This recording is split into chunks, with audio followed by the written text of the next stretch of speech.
ಸ್ನೇಹಿತರೆ, ಪಬ್ಲಿಕ್ ಫುಡ್ಗೆ ಸ್ವಾಗತ ಸುಸ್ವಾಗತ. ಸ್ನೇಹಿತರೆ, ಇವತ್ತಿನ ಸಂಚಿಕೆಯಲ್ಲಿ MBBS ಕೋರ್ಸ್ನ ಒಂದಿಷ್ಟು ಮಾಹಿತಿಯನ್ನು ಹೇಳಲು ನಾನು ಪ್ರಯತ್ನವನ್ನು ಮಾಡುತ್ತೇನೆ. ಸ್ನೇಹಿತರೆ, ಬಾಲ್ಯದಲ್ಲಿ ಟೆಥೋಸ್ಕೋಪ್ ಹಿಡಿದು ಬಿಳಿ ಅಂಗಿ ತೊಟ್ಟವರನ್ನು ಕಂಡೊಡನೆ ನಾನು ಡಾಕ್ಟರ್ ಆಗುತ್ತೇನೆ ಎಂಬ ಸೂಟು ಬೂಟು ಹಾಕಿ ಸದಾ ಕಂಪ್ಯೂಟರ್ ಮುಂದೆಯೇ ಕೂಡ ಅಣ್ಣ, ತಂಗಿ ಅಥವಾ ಚಿಕ್ಕಪ್ಪನನ್ನು ಕಂಡು ನಾನು ಕೂಡ ಅವರ ಸಾಫ್ಟ್ವೇರ್ ಇಂಜಿನಿಯರ್ ಆಗುತ್ತೇನೆ ಮತ್ತು ಯೂನಿಫಾರ್ಮ್ ಹಾಕಿ ಗನ್ ಹಿಡಿಯುವ ಪೊಲೀಸರನ್ನು ಕಂಡು ನಾನು ಸೈನಿಕನಾಗುತ್ತೇನೆ ಎಂಬ ಆಸೆ, ಪೊಲೀಸ್ ಆಗ್ತಾನೆ ಅಂತೆಲ್ಲ ಹೇಳಿದ್ದು ನಿಮಗೆಲ್ಲ ನೆನಪಿದೆಯಾ?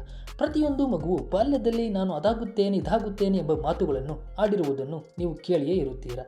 ಆದರೆ ಕಾಲಕ್ಕೆ ಮಕ್ಕಳು ಬೆಳವಣಿಗೆ ಹಂತದಲ್ಲಿ ಆಸೆ, ಆಸಕ್ತಿ ಮತ್ತು ಅಭಿರುಚಿಗಳು ಬದಲಾಗುತ್ತಾ ಹೋಗುತ್ತಿರುತ್ತವೆ. ಹಾಗೆಯೇ ಅವರವರ ಗುರಿಗಳು ಕೂಡ ಅವರಷ್ಟದಂತೆ ವಿಷಯದತ್ತ ಕಡೆ ಸೆಳೆದಿರುತ್ತದೆ ಎಂದು ತಿಳಿಸಬಹುದು. ಹೀಗಾಗಿರುವಾಗ ಬಾಲ್ಯದಲ್ಲಿ ಹೇಳಿದ್ದಂತೆಯೇ ಜೀವನದಲ್ಲಿ ಇರಲು ಸಾಧ್ಯವಾಗುತ್ತಿಲ್ಲ. ಇದರಿಂದಾಗಿ ವೈದ್ಯರಾಗುವ ಹಂಬಲ ಬಹಳ ವಿರಳ ಮತ್ತು ಸರಳವಾಗಿದೆ. ಇದರಿಂದಾಗಿ ಬಾಲ್ಯದಲ್ಲಿಯೇ ತಾನೆಂದು ವೈದ್ಯನಾಗಬೇಕೆಂಬ ಆಲೋಚನೆಯನ್ನೇ ಹೊತ್ತವಳಲ್ಲ ಎನ್ನುವವರು ಇದ್ದಾರೆ. ಆದರೆ ಅದೇನೋ ಇರಲಿ, ಇಂದಿನ ಕಾಲಘಟ್ಟದಲ್ಲಿ ಎಲ್ಲ ಕ್ಷೇತ್ರಗಳು ಕೂಡ ತನ್ನದೇ ಆದ ರೀತಿಯಲ್ಲಿ ಅಗಾಧವಾಗ ಬೆಳೆದುಕೊಂಡಿವೆ. ಅದರಲ್ಲಿ ಈ ವೈದ್ಯಕೀಯ ಕ್ಷೇತ್ರವು ಕೂಡ ಒಂದು. ಆರೋಗ್ಯದ ಮಹತ್ವ ಮತ್ತು ವೈದ್ಯಕೀಯ ಶಿಕ್ಷಣದ ಅರಿವು ಕೋವಿಡ್ ಸಾಂಕ್ರಾಮಿಕ ರೋಗ ಆವರಿಸಿದ ಬಳಿಕ ಅನೇಕರಿಗ ಎಚ್ಚರಿಸಿದೆ ಎಂದರೆ ಸುಳ್ಳಲ್ಲ. ಈಗಿನ ಉಕ್ರೇನ್ ಯುದ್ಧ ಸಮಯದಲ್ಲಿ ಅನೇಕರು ವಿದೇಶಕ್ಕೆ ವೈದ್ಯಕೀಯ ಶಿಕ್ಷಣ ಪಡೆಯಲು ತೆರಳಿದ್ದರು ಎಂಬ ಮಾಹಿತಿಯಿಂದಲೇ ನಮಗೆ ವೈದ್ಯಕೀಯ ಶಿಕ್ಷಣ ಮಹತ್ವ ಮತ್ತು ಏಕೆ ವಿದ್ಯಾರ್ಥಿಗಳು ವಿದೇಶಗಳಲ್ಲಿ ಶಿಕ್ಷಣ ಪಡೆಯೋಕೆ ಹೋಗ್ತಾರೆ ಎಂಬುವ ಪ್ರಶ್ನೆಗಳಿಗೆ ಎದುರಾಗುತ್ತವೆ. ನಾವೆಂದೂ ಮೊದಲು ಭಾರತದಲ್ಲಿ ವೈದ್ಯಕೀಯ ಶಿಕ್ಷಣ ಈ ಕೋರ್ಸುಗಳಿಗೆ ಪ್ರವೇಶ ಪಡೆಯಲು ಅರ್ಹತೆಗಳು, ವೈದ್ಯಕೀಯ ಶಿಕ್ಷಣವನ್ನು ಪಡೆಯಲು ಪಾವತಿಸಬೇಕಾದ ಶುಲ್ಕ, ಕೋರ್ಸಿಗೆ ಪ್ರವೇಶ ಪಡೆಯಲು ತೆಗೆದುಕೊಳ್ಳಬೇಕಾಗಿರುವ ಪ್ರವೇಶ ಪರೀಕ್ಷೆಗಳು, ಕೋರ್ಸ್ಗಳನ್ನು ಮಾಡಲು ಲಭ್ಯವಿರುವ ಕಾಲೇಜುಗಳು ಮತ್ತು ಇತರ ಮಾಹಿತಿಗಳ ಬಗ್ಗೆ ಹಲವಾರು ರೀತಿಯನ್ನು ನೀವು ತಿಳಿದೇ ಇರುತ್ತೀರಾ. ಇದರಿಂದಾಗಿ ಭಾರತದಲ್ಲಿ MBBSನ ಒಂದಿಷ್ಟು ಮಾಹಿತಿಯನ್ನು ಹೇಳಲು ನಾನು ಪ್ರಯತ್ನವನ್ನು ಮಾಡುತ್ತೇನೆ. ಸ್ನೇಹಿತರೆ, ಭಾರತದಲ್ಲಿ bachelor of medicine, bachelor of surgery ಕೋರ್ಸ್ಗಳು ಹೆಚ್ಚು ಆದ್ಯತೆಯು ಮತ್ತು ಪ್ರತಿಷ್ಠೆಯ ಕೋರ್ಸ್ಗಳಲ್ಲಿ ಒಂದಾಗಿವೆ. MBBS ಪದವಿಯನ್ನು ಪೂರ್ಣಗೊಳಿಸಿದಂತಹ ಅಭ್ಯರ್ಥಿಗಳು ವೈದ್ಯರಾಗುತ್ತಾರೆ. ವೈದ್ಯರಾಗುವ ಪ್ರತಿಯೊಂದು ಹಂತದಲ್ಲೂ ವಿದ್ಯಾರ್ಥಿಗಳು ಪರೀಕ್ಷೆಗೆ ಒಳಗಾಗುವುದರಿಂದ MBBS ವ್ಯಾಸಂಗ ಮಾಡುವುದು ಸವಾಲಿನ ಕೆಲಸವಾಗಿದೆ. ವೈದ್ಯರಾಗಲು ಕನಸು ಕಾಣುವ ಅಭ್ಯರ್ಥಿಗಳು ಭಾರತದಲ್ಲಿ MBBS ಪ್ರವೇಶ ಪ್ರಕ್ರಿಯೆಯನ್ನು ಸಂಪೂರ್ಣ ಮಾಹಿತಿಯನ್ನು ನಾವು ಮೊದಲು ತಿಳಿದಿರಬೇಕಾಗಿ ಎಂದು ತಿಳಿಯಬೇಕು. ಪ್ರತಿ ವರ್ಷವೂ ಕೂಡ ಲಕ್ಷಾಂತರ ವಿದ್ಯಾರ್ಥಿಗಳು ವೈದ್ಯಕೀಯ ಶಿಕ್ಷಣದ ಕನಸು ಕಾಣುತ್ತಾರೆ. ಆದರೆ ಭಾರತದಲ್ಲಿ MBBS ಪ್ರವೇಶವನ್ನು ಪಡೆಯುವವರು ಮಾತ್ರ ಕೆಲವು ಮಂದಿಗಳು. ಭಾರತದಲ್ಲಿ MBBS ಸೀಟು ಪಡೆಯುವುದು ಅತ್ಯಂತ ಸ್ಪರ್ಧಾತ್ಮಕ ವಿಷಯವಾಗಿರುವುದು ನಿಮಗೆ ತಿಳಿದಿರುವ ವಿಷಯವಾಗಿದೆ. 15 ಲಕ್ಷಕ್ಕೂ ಹೆಚ್ಚು ಅಂಕಾಂಶಗಳನ್ನು ಪ್ರತಿ ವರ್ಷ ರಾಷ್ಟ್ರೀಯ ವೈದ್ಯಕೀಯ ಆಯೋಗದಿಂದ ಅಂದರೆ NMSC ಗುರುತಿಸಲ್ಪಟ್ಟ 89,395 MBBS ಸೀಟುಗಳಿಗೆ ಸ್ಪರ್ಧಿಸುತ್ತಾರೆ. MBBS ಪ್ರವೇಶ ಪಡೆಯಲು ಅಭ್ಯರ್ಥಿಗಳು ಎದುರಿಸುತ್ತಿರುವ ಮೊದಲ ಸವಾಲೆಂದರೆ ನೀಟ್ಗೆ ಅರ್ಹತೆಯನ್ನು ಪಡೆಯುವುದು, ಅಂದರೆ ನೀಟ್ ಎಕ್ಸಾಮನ್ನು ಕಂಪ್ಲೀಟ್ ಮಾಡುವುದು.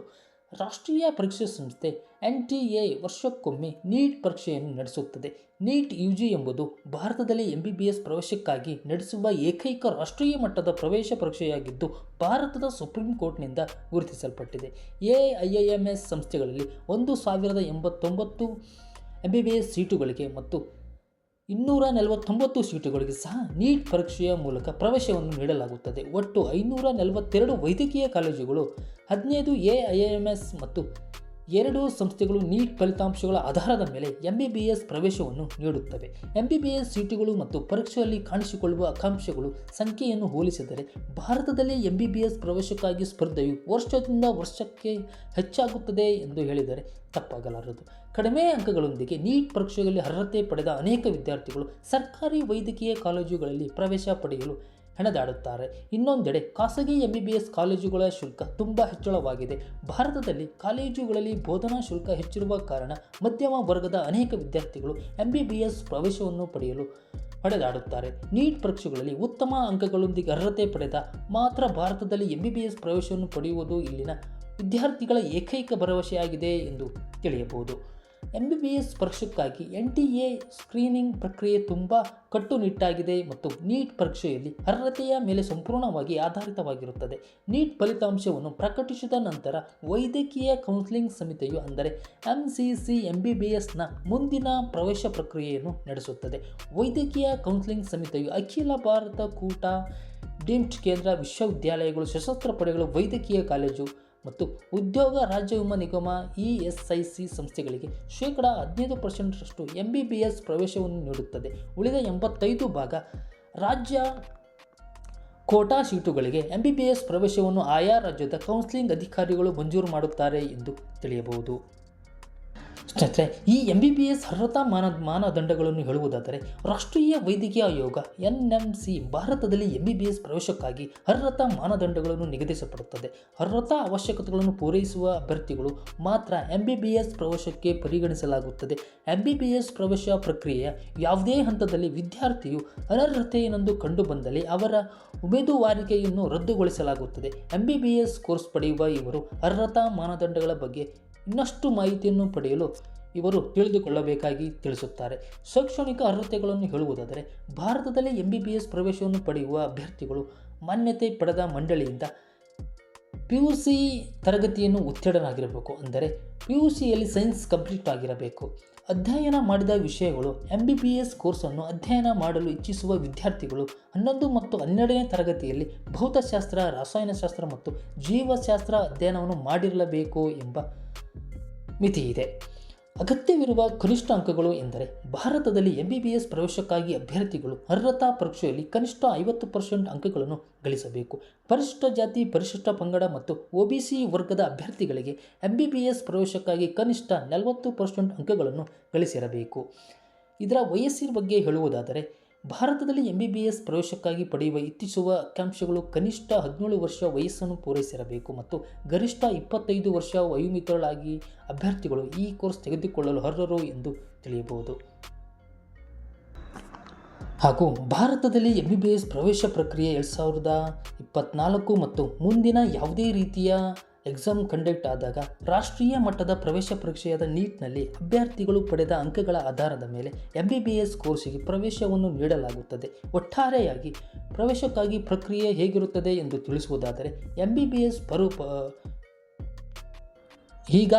ಈಗಾಗಲೇ ನೀವು ತಿಳಿದಂತೆ ಭಾರತದಲ್ಲಿ MBBS ಪ್ರವೇಶಕ್ಕಾಗಿ ಅಖಿಲ ಭಾರತ ವೈದ್ಯಕೀಯ ಪ್ರವೇಶ ಪರೀಕ್ಷೆಯಾದ ನೀಟನ್ನು ಬರೆಯಬೇಕಾಗಿರುತ್ತದೆ. 11 ಮತ್ತು 12ನೇ ತರಗತಿಯ CBCE ಪಠ್ಯಕ್ರಮದ ವಿಷಯಗಳನ್ನು ಒಳಗೊಂಡಿರುವ ನೀಟ್ UG ಪಠ್ಯಕ್ರಮದ ಆಧಾರದ ಮೇಲೆ ವೈದ್ಯಕೀಯ ಪ್ರವೇಶ ಪರೀಕ್ಷೆಯನ್ನು NTA ನಡೆಸುತ್ತದೆ. ನೀಟ್ ಪರೀಕ್ಷೆಯ ಮಾದರಿಯ ಪ್ರಕಾರ MBBS ಪ್ರವೇಶ ಆಕಾಂಕ್ಷಿಗಳು 200ಕ್ಕೂ ಪ್ರಶ್ನೆಗಳಲ್ಲಿ 180 ಬಹು ಆಯ್ಕೆಯ ಪ್ರಶ್ನೆಗಳಿಗೆ 3 ಗಂಟೆಗಳಲ್ಲಿ ಉತ್ತರಿಸಬೇಕಾಗುತ್ತದೆ. ಅಂದರೆ 200 ಪ್ರಶ್ನೆಗಳಿಗೆ 180 ಉತ್ತರಗಳನ್ನು ನೀಡಬೇಕಾಗುತ್ತದೆ. ನೀಟ್ ಪತ್ರಿಕೆಯನ್ನು 3 ವಿಭಾಗಗಳಾಗಿ ವಿಂಗಡಿಸಲಾಗಿದೆ. ಅವುಗಳೆಂದರೆ ಭೌತಶಾಸ್ತ್ರ, ರಸಾಯನಶಾಸ್ತ್ರ ಮತ್ತು ಜೀವಶಾಸ್ತ್ರ. ನೀಟ್ ಜೀವಶಾಸ್ತ್ರ ವಿಭಾಗವು 360 ಅಂಕಗಳನ್ನು ಪಡೆಯುವ 90 ಪ್ರಶ್ನೆಗಳನ್ನು ಒಳಗೊಂಡಿರುತ್ತದೆ. ನೀಟ್ ಪತ್ರಿಕೆಯ ಉಳಿದ 2 ವಿಭಾಗಗಳು ಸಮಾನ ತೂಕವನ್ನು ಹೊಂದಿವೆ. ಅಂದರೆ 45 ಪ್ರಶ್ನೆಗಳು ಮತ್ತು ತಲಾ 180 ಅಂಕಗಳನ್ನು ಹೊಂದಿವೆ. ಭಾರತದಲ್ಲಿ MBBS ಪ್ರವೇಶವನ್ನು ಪಡೆಯುವ ಇಚ್ಛಿಸುವ ಅಭ್ಯರ್ಥಿಗಳು NTA ನೀಟ್ ಕಟ್ ಆಫ್ಗೆ ಅರ್ಹತೆ ಪಡೆಯಬೇಕು. ಸಾಮಾನ್ಯ ವರ್ಗದ ಅಭ್ಯರ್ಥಿಗಳಿಗೆ MBBS ಪ್ರವೇಶಕ್ಕಾಗಿ ನೀಟ್ ಪರೀಕ್ಷೆ ಕಟ್ ಆಫ್ ಅಂಕಗಳು ಶೇಕಡ 50ರಷ್ಟಿರಬೇಕು. ಮೀಸಲು ವರ್ಗದ ಅಭ್ಯರ್ಥಿಗಳಿಗೆ ಕಟ್ ಆಫ್ ಶೇಕಡ 40ರಷ್ಟಿರಬೇಕು. ನೀಟ್ ಕಟ್ ಆಫ್ ಅಂಕಗಳು ಮತ್ತು ಶೇಕಡಾವಾರು ಹೊಂದಿರುವ ಅಭ್ಯರ್ಥಿಗಳು ಮಾತ್ರ MBBS ಪ್ರವೇಶಕ್ಕಾಗಿ ನಡೆಯುವ ಕೌನ್ಸಿಲಿಂಗ್ ಅರ್ಹರಾಗಿರುತ್ತಾರೆ. AIIMS ಮತ್ತು GPMR ಮತ್ತು ವೈದ್ಯಕೀಯ ಕಾಲೇಜುಗಳು ನೀಟ್ ಫಲಿತಾಂಶ ಮತ್ತು ಕಟ್ ಆಫ್ ಅಂಕಗಳ ಆಧಾರದ ಮೇಲೆ MBBS ವಿದ್ಯಾರ್ಥಿಗಳಿಗೆ ಪ್ರವೇಶವನ್ನು ನೀಡುತ್ತವೆ ಎಂದು ತಿಳಿಸಬಹುದು. ಸ್ನೇಹಿತರೆ, ನೀಟ್ ಪರೀಕ್ಷೆಯಲ್ಲಿ ಅರ್ಹತೆ ಪಡೆದ ನಂತರ ಅಭ್ಯರ್ಥಿಗಳು MBBS ಪ್ರವೇಶಕ್ಕಾಗಿ ನಡೆಸುವ ಕೇಂದ್ರ ಮತ್ತು ರಾಜ್ಯ ಮಟ್ಟದ ಮತ್ತು AIQ ಕೌನ್ಸಿಲಿಂಗ್ ಪ್ರಕ್ರಿಯೆಯಲ್ಲಿ ಭಾಗವಹಿಸಲು ಅರ್ಹರಾಗಿರುತ್ತಾರೆ. ರಾಷ್ಟ್ರೀಯ ಪರೀಕ್ಷಾ ಸಂಸ್ಥೆಯು ನೀಟ್ UG ಅರ್ಹ ಅಭ್ಯರ್ಥಿಗಳ ಪಟ್ಟಿಯನ್ನು ಸಿದ್ಧಪಡಿಸುತ್ತದೆ. ಶಾರ್ಟ್ ಲಿಸ್ಟ್ ಮಾಡಿದ ವಿದ್ಯಾರ್ಥಿಗಳು ನೀಟ್ ಕೌನ್ಸಿಲಿಂಗ್ ಅರ್ಹರಾಗುತ್ತಾರೆ. ಕೌನ್ಸಿಲಿಂಗ್ ಮತ್ತು ಸೀಟ್ ಹಂಚಿಕೆ ಪ್ರಕ್ರಿಯೆಯಲ್ಲಿ ಭಾಗವಹಿಸುವ ವಿದ್ಯಾರ್ಥಿಗಳು ವೈದ್ಯಕೀಯ ಕೌನ್ಸಿಲಿಂಗ್ ಸಮಿತಿ ಅಂದರೆ MCC ಪೋರ್ಟಲ್ನಲ್ಲಿ ನೋಂದಾಯಿಸಬೇಕಾಗುತ್ತದೆ. ಹಾಗೂ